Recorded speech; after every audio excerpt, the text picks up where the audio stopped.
फरहान मिनहाज का सलाम हो। बात करेंगे 26वीं आईनी तरमीम की। अहम समाअत सुप्रीम कोर्ट में हुई है। 26वीं आईनी तरमीम है क्या, इसके क्या समरात और असरात पाकिस्तान के अदालती निज़ाम पर आए हैं, और इस अहम पटिशन की अहम समाअत का अहवाल बयान करेंगे। उसके साथ बाद बयान करेंगे राना सनाउल्लाह के मुखालिफ, जिसने राना सनाउल्लाह को बदतरीन शिकस्त दी थी, उस पर कत्ल के मुकदमे में एक जो कि 2019 में मुकदमा दर्ज हुआ था, उसे उस मुकदमे में नामजद कर दिया गया है। ये क्या कहानी है, वो कौन सा शख्स है, इस पर बात करेंगे। सबसे पहले बात करते हैं 26वीं आईनी तरमीम। सेनेटर मुस्तफ़ा नवाज खोकर की जानिब से सुप्रीम कोर्ट में 26वीं आईनी तरमीम को उसी वक्त चैलेंज कर दिया गया था जब यह पार्लियामेंट से मंजूर हुई थी।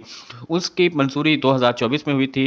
1 साल का अरसा लग गया है इस आईनी पटिशन की समाअत पर, और अब सुप्रीम कोर्ट में जस्टिस अमीनुद्दीन खान, जो 26वीं आईनी तरमीम की वजह से पाकिस्तान की सुप्रीम कोर्ट के आईनी बेंच के सरबराह हैं, वही इस केस को 7 रुकनी बेंच में सुन रहे हैं।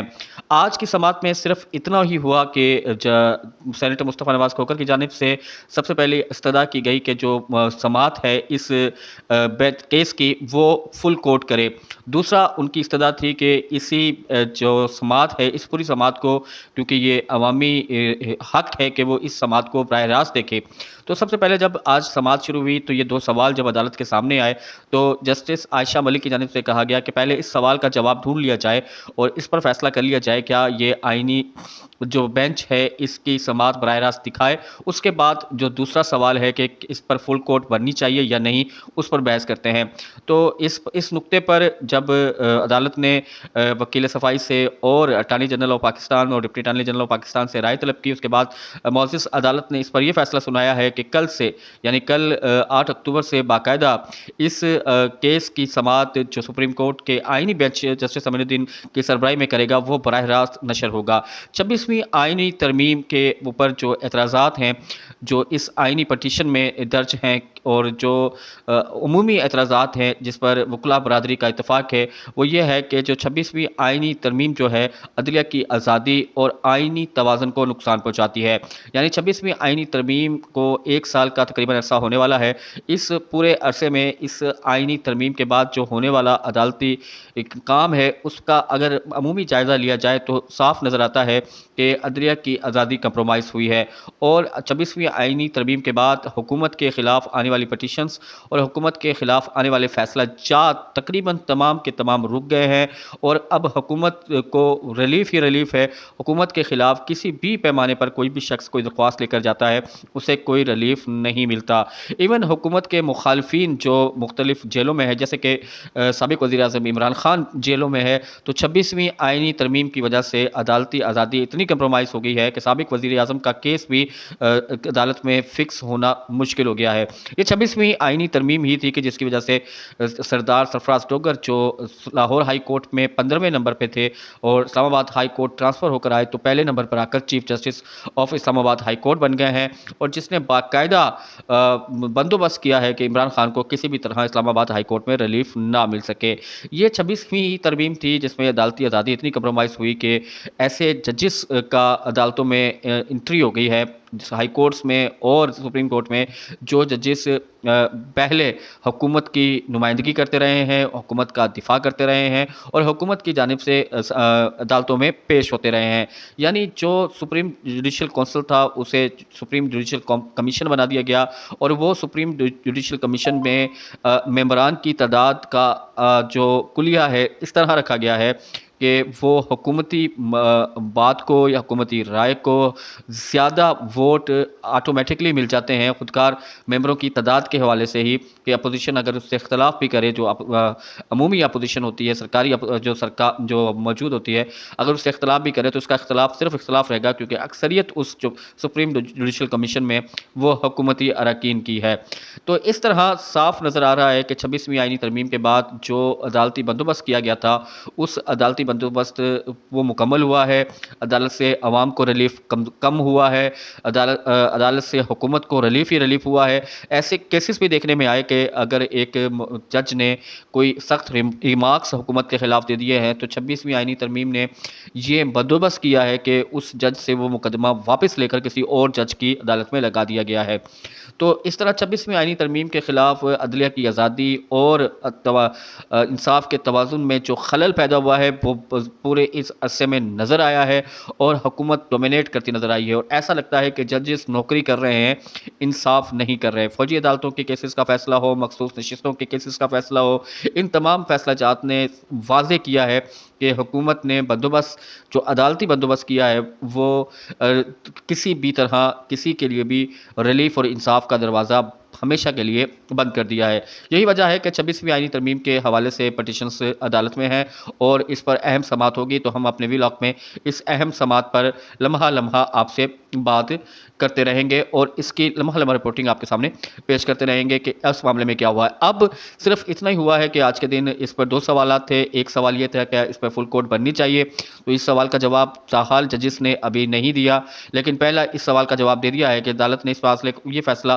किया है कि ये जो समाअत है ये बराह रास्त दिखाई जाएगी और तमाम अफराद इस समाज से मुतफिद हो सकते हैं और देख सकते हैं कि किस तरह आर्गूमेंट हो रहे हैं, हुकूमत 26वीं तरमीम का किस तरह दफा कर रही है, जो पटिशनर्स हैं वो अपनी 26वीं तरमीम के हवाले से आइनी जो अदालत में तवाज़ुन है, अदलिया की कंप्रोमाइज़ हो रहा है, उस पर किस तरह बहस कर रही है और जजेस इस पर किस तरह के रिमार्क्स देंगे, ये तमाम के तमाम सुप्रीम कोर्ट के यूट्यूब चैनल पर आप लाइव देख सकेंगे।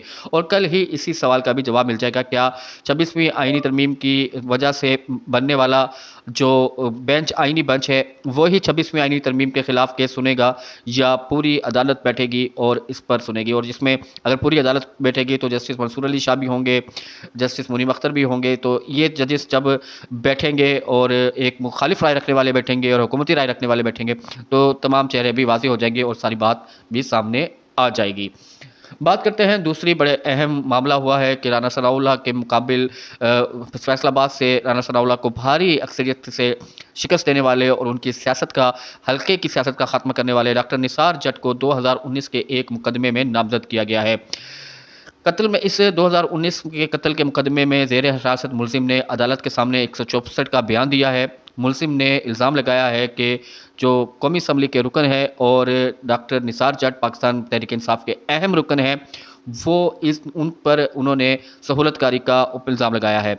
2019 में गुजरावाला में कत्ल का एक केस अहम केस में पेशरफ्त हुई है जिसमें मुलजिम सुहेब ने कमालिया में मजिस्ट्रेट की अदालत के सामने 164 का बयान देते हुए कहा है कि बिलाल की कत्ल करने के बाद लाश को ठिकाने लगाने के लिए जिन्होंने बिलाल चीमा नामी शख्स को कत्ल किया था, इसका मुकदमा था, इसके मुकदमे में नामजद मुलजिम सुहेब पुलिस की हिरासत में है। उसका 164 का बयान सामने आया है कि बिलाल चीमा नामी शख्स को कत्ल किया था, तो उस कत्ल जो मकतूल की लाश को ठिकाने लगाने के लिए मुलजिम सुहेब ने इल्ज़ाम लगाया है कि डॉक्टर निसार जट ने उसे 50,000 रुपये दिए थे। मुलजिम ने यह कहा है कि मैंने निसार जट ने मुझे गाड़ी भी दी जो बाद में वापस ले ली। निसार जट ने गुजरावाला में बिलाल चीमा को पकड़वाने के लिए पहले 25,000 दिए, फिर जब उसने उसको कत्ल कर दिया तो उसकी लाश को ठिकाने के लिए 50,000 रुपये दिए। और रिपोर्ट के मुताबिक 2019 में बिलाल चीमा को मुलजिम कत्ल करके उसकी लाश नहर में फेंक दी गई थी। डॉक्टर निसार जट चौधरी इलियास चनियोटी जो कि बड़े नामवर सियासतदान गुजरे हैं, पाकिस्तान पीपल्स पार्टी का बड़ा नाम होते थे, उनके दामाद हैं।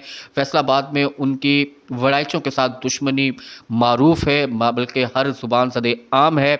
इसी 2019 ही में उनके एक साले का कत्ल हुआ था, अब्दुर्रहमान बंदे शाह का कत्ल हुआ था, जिसका इल्ज़ाम भी डॉक्टर निसार जट पर था, लेकिन जो बाद में साबित नहीं हो सका।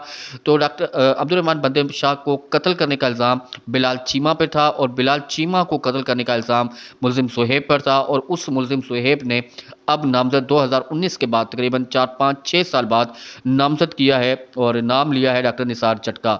आम राय यह है कि लोगों की राय यह है कि डॉक्टर निसार जट को फंसाया जा रहा है, सेनेटर राना सनाउल्लाह के कहने पे फंसाया जा रहा है।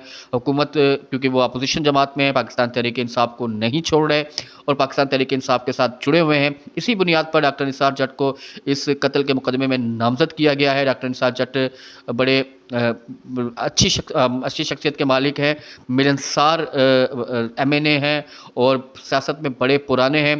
مشرف دور میں مسلم لیگ کاف میں رہے، مسلم لیگ نون میں رہے، پھر 2013 کے الیکشن میں پاکستان تحریک انصاف کو جوائن کیا۔ رانا ثناء اللہ کے ساتھ بڑا شدید مقابلہ تھا۔ 2013 میں مسلم لیگ نون میں رہے، 2018 میں پاکستان تحریک انصاف کو جوائن کیا۔ پھر جب 2018 میں رانا ثناء اللہ سے وہ جیت گئے تھے، لیکن فارم 47 میں انہیں ہرا دیا گیا تھا، لیکن 2024 کے الیکشن میں انہوں نے رانا ثناء اللہ کا بدترین شکست تھی، اتنی بدترین شکست تھی کہ رانا ثناء اللہ کو فارم 47 آفر کیا گیا، لیکن رانا ثناء اللہ نے فارم 47 نہیں لیا۔ ایک مرتبہ پھر حکومت نے گندا کھیلنا شروع کر دیا ہے۔ ڈاکٹر نثار جٹ کو قتل کے مقدمے میں نامزد کیا ہے۔ صنم جاوید کو پشاور سے اغوا کر کے کوٹ لکھپت جیل بھیج دیا ہے۔ فلک جاوید جیل میں ہے۔ تحریک انصاف کے مختلف اراکین پر دوبارہ مقدمات شروع ہو چکے ہیں۔ ڈاکٹر نثار جٹ پر رانا ثناء اللہ کو شکست دینے کا بدلہ، رانا ثناء اللہ اپنی شکست کا بدلہ اب اپنی طاقت کے ناجائز استعمال کے ساتھ لینے کی کوشش کر رہے ہیں۔